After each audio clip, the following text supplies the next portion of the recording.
السلام عليكم، يا رب تكونوا بخير. في الفيديو ده هنشوف ازاي ممكن نعمل الكوين ده بتاع شركة جيمي فاير على بلندر، وهنشوف ازاي عملنا كل تفصيلة خطوة خطوة مع بعض. فخلينا نبدأ على طول، بس قبل ما نبدأ بفكرك كالعادة لو عجبك الفيديو ما تنساش تعمل لايك وسبسكرايب وتدوس على زرار الجرس علشان يوصلك كل الفيديوهات الجديدة أول بأول، وعلشان تدعم القناة كمان. ولو ليكوا أي أسئلة أو اقتراحات أو تعليقات يا ريت تسيبوها لنا في الكومنتس. ودلوقتي يلا بينا نبدأ.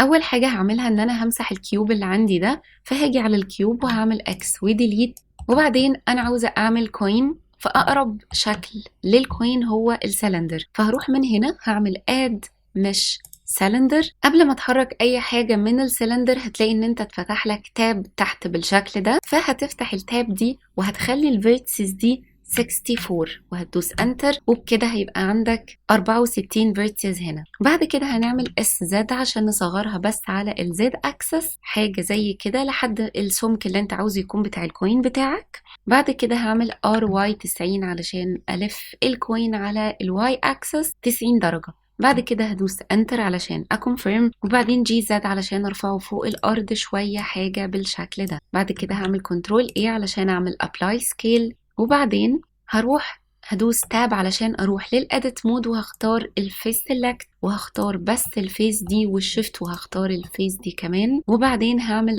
اي علشان اعمل انسات لجوه، هخليها حاجه زي كده مثلا. وبعدين هدوس كليك يمين وهعمل اكسترود فيسز along normals، وده هيخلي التو فيسز يدخلوا لجوه بالشكل ده. فلما اعمل حاجه زي كده لو لفيت الناحيه التانيه هتلاقيها برضو اتعملت زيها بالشكل ده. الخطوة اللي بعد كده علشان اعمل الحروف اللي بتكون حوالين الكوين دي، فهدوس الت وهسلكت الفيس لوب دي كلها، وبعدين هروح من هنا كده من فوق هدوس على السهم ده وهختار individual origins، وبعدين هدوس اي علشان اعمل انسات وهصغرها حاجة بسيطة خالص زي كده. وبعدين هاجي من هنا وهعلم على individual برضو، هلاقيه عمل لي حاجة بالشكل ده. بعد كده كل اللي انا هحتاج اعمله ان انا هرجع دي زي ما كانت، هخليها median point، وبعدين هعمل اس علشان اعمل سكيل وهشد لبره للمستوى اللي انا شايفاه مناسب، فهعمل حاجه زي كده مثلا. وبكده بقى عندي الاجزاء اللي بره بتاعه الكوين بالشكل ده. بعد كده هبدا اظبط تفاصيل الكوين نفسه، فهرجع تاني على الاوبجكت مود، ومحتاجين نضيف شويه موديفايرز، فهاجي من هنا من الموديفايرز وهعمل اد موديفاير. اول حاجه هعملها subdivision surface وهخليها 3، وبعدين هروح اعمل اد موديفاير وبيفل موديفاير، هخلي البيفل موديفاير فوق السبديفيجن سيرفيس موديفاير، فهيبقى عندي حاجه زي كده. بعد كده هعلي السيجمنتس شويه، فانا هروح من هنا من السين وهخلي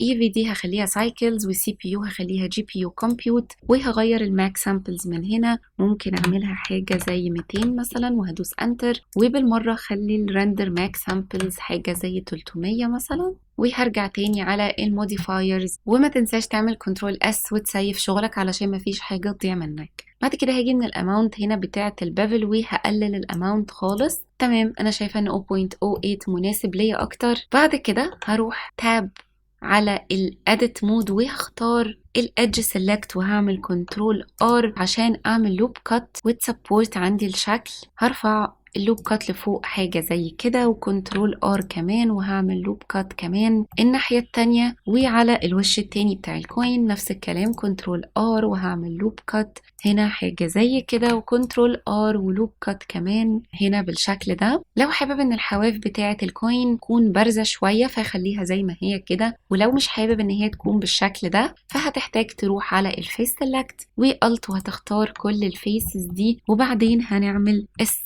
اكس عشان نصغرهم بس على الاكس اكسس بالشكل ده، ونعمل حاجة زي كده مثلا. ودلوقتي لو رحت على الاوبجكت مود بقى عندي حاجة بالشكل ده. دلوقتي طبعا ممكن اعمل كليك يمين وشيد اوتو سموث، وبكده بقى عندي مش مظبوط بالشكل ده. والحاجة الأخيرة اللي احنا هنحتاج نعملها علشان المش من هنا مش مظبوط، فهروح اختار الكوين وهدوس تاب عشان ادخل جوه الاديت مود، وهختار الفيس دي وشيفت وهختار الفيس دي، وهعمل انسات هدوس اي وهعمل انسات حاجة بسيطة لجوه بالشكل ده.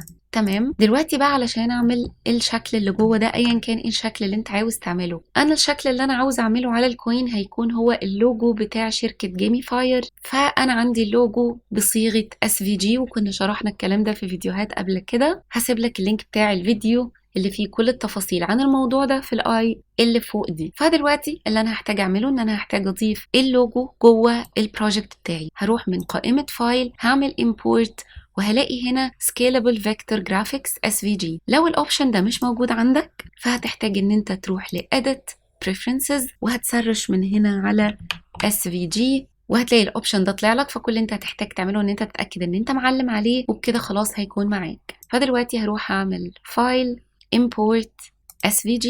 فكل اللي انا هعمله ان انا هختار اللوجو وهعمل import، وبكده بقى اللوجو عندي زي ما احنا شايفين بالشكل ده. هاجي كده هسلكت كل حاجة والشيفت، وهشيل بس الكوين من السلكشن، وهعمل RY 90 علشان ألفه على الواي اكسس 90 درجة. بس خلي بالك كده اللوجو بقى مقلوب، فهعمل RY 180 علشان أعدله بالشكل ده، وهعمل S5 علشان أكبره حاجة زي كده، وانتر. وبعدين هاجي أعمل GY وهجيبه في النص، ممكن أدوس 3 من النمباد علشان أشوف أنا بعمل إيه بالظبط، وهعمل له سكيل حاجة زي كده. خلينا نروح من هنا نعمل Object Set Origin to Geometry علشان السكيل يبقى مظبوط معايا. فهعمل سكيل حاجة زي كده، وبعدين GZ وGY، وهجيبه في نص الكوين حاجة زي كده GZ GY، وهظبطه في نص الكوين بالشكل ده. وبعدين دلوقتي بعد كده هتأكد ان انا اختار كل الاجزاء بتاعه اللوجو. فوقفت على اول كيرف ودوست شيفت واخترت اخر كيرف، وبكده عملت لهم سيلكت كلهم، وهدوس كنترول جي من الكيبورد علشان اعمل لهم كلهم جوين بالشكل ده ويبقوا شكل واحد عندي. بعد كده هاجي من هنا من الداتا، من هنا هلاقي عندي جيومتري. هفتح القائمه بتاعه جيومتري دي وهلاقي هنا اكسترود.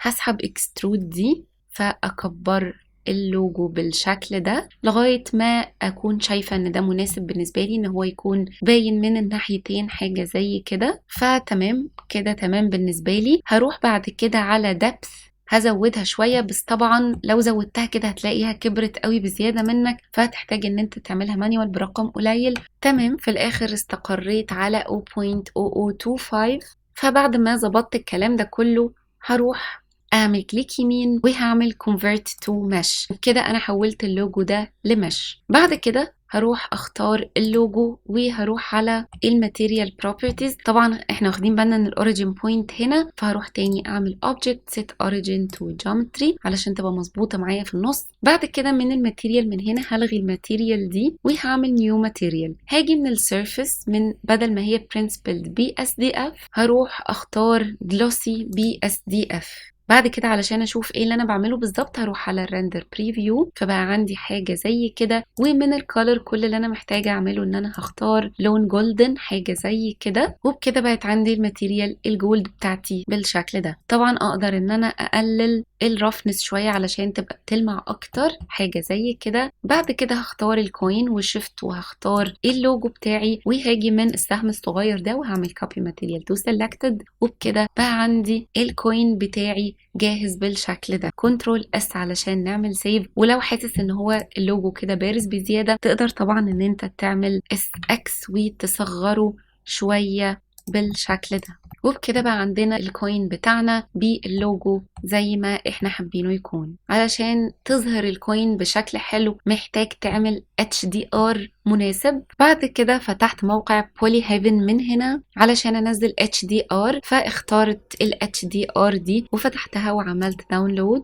بعدين رجعت لبلندر تاني، وعلشان ابلاي ال HDR بتاعتي كل اللي انت هتحتاج تعمله ان انت تروح من هنا من ال World Properties وهتيجي من الكالر وهتدوس على النقطة الصفرة دي وهتلاقي environment texture، فهتختار environment texture دي كده. هتلاقي الدنيا قلبت عندك فوشيا بالشكل ده، فهتعمل open وهتروح من الداونلودز وهتختار ال HDR اللي انت لسه منزلها دلوقتي، هتختارها زي ما هي وهتعمل open image، وبكده هي هتطبق عندك لوحدها بالشكل ده. طبعا تقدر تتحكم في السترينث اللي هي القوة بتاعة الإضاءة بتاعة ال HDR بتاعتك، فممكن تخفها شوية حاجة زي كده مثلا أو زي ما انت حابب. ولو انت مش حابب ان الصورة تكون باينة معاك بالشكل ده، كل اللي انت هتحتاج تعمله ان انت هتيجي من السين من هنا وهتختار فيلم، هتفتح فيلم بالشكل ده وهتختار ترانسبيرنت، وكده بقى عندك الإضاءة معاك ولكن الصورة نفسها مش باينة معاك بالشكل ده. وده طبعا علشان تقدر ان انت تعمل اكسبورت للكوين بتاعك او لأيا كان الشكل اللي انت بتعمله PNG،